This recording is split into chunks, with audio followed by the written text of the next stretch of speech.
Beli rumah pun kongsi 2 nama saja. 2 rumah tu lain lah. Tapi sekarang ni kan, kalau boleh kan,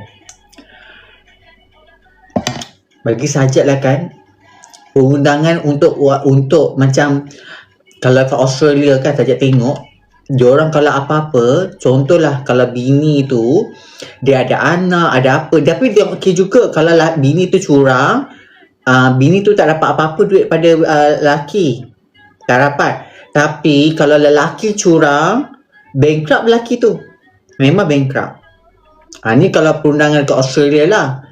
Dia memang, dia macam mana tak kisahlah kau Islam ke, kau Kristian ke, kau beragama Hindu ke, apa ke, tapi law dia tetap satu. Bini kena kat sini kena satu, register satu nama.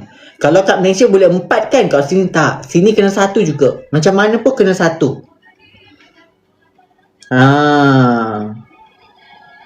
Nak kena pindah ke Australia, masalahnya laki sini nak ke muka kau.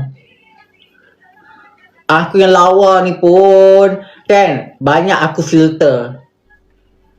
Feeling nak pindah.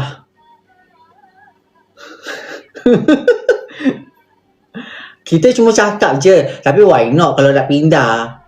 Tapi kalau umur 40 tu payahlah pindah, no. Lelaki pun sini pun memilih. Dia ingat apa? Dia ingat last choice ke? Feeling. Apalah kita nak carilah ni.